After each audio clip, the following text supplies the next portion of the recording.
মিয়ানমারের রাখাইন রাজ্যে রোহিঙ্গাদের জন্য মানবিক করিডোর প্রতিষ্ঠার বিষয়ে নীতিগতভাবে সম্মত হয়েছে বাংলাদেশ। পররাষ্ট্র উপদেষ্টা তৌহিদ হোসেনের এই বক্তব্য প্রকাশের পর দেশজুড়ে শুরু হয়েছে তীব্র আলোচনা ও রাজনৈতিক বিতর্ক।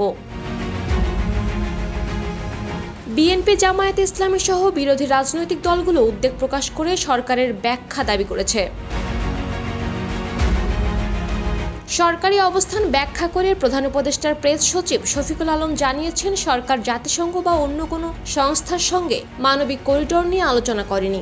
রাখাইনে জাতিসংঘের তত্ত্বাবধানে সহায়তা দেওয়া হলে বাংলাদেশ কেবল লজিস্টিক সাপোর্ট দিতে প্রস্তুত। বিশেষজ্ঞদের মতে মানবিক করিডোর হলো সংঘাতময় অঞ্চলে নিরাপদভাবে ত্রাণ পৌঁছানো কিংবা বেসামরিক নাগরিকদের সরিয়ে নেওয়ার জন্য নির্দিষ্ট সময় ও স্থানে তৈরি করা একটি নিরাপদ পথ। তবে এই করিডোরের সফলতা নির্ভর করে সব পক্ষের সম্মতিতে। সঠিক সমঝোতা ছাড়া অনেক সময় করিডোরগুলো রাজনৈতিক ও সামরিকভাবে অপব্যবহৃত হয়।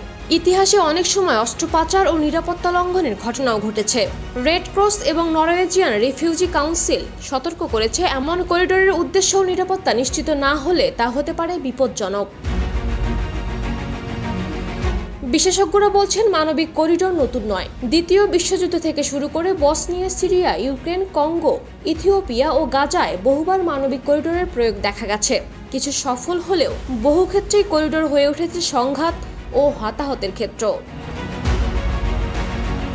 বিশ্লেষকদের মতে রাখাইন সীমান্তে মানবিক করিডোর প্রতিষ্ঠা হলে বাংলাদেশের ভূখণ্ড ব্যবহৃত হতে পারবে। যদিও সরকার বলছে তারা জাতিসংঘের অধীনে নিরপেক্ষ সহায়তার জন্য লজিস্টিক সাপোর্ট দেবে, তবে বিষয়টি স্পষ্ট না হওয়ায় সংশয় থেকেই যাচ্ছে।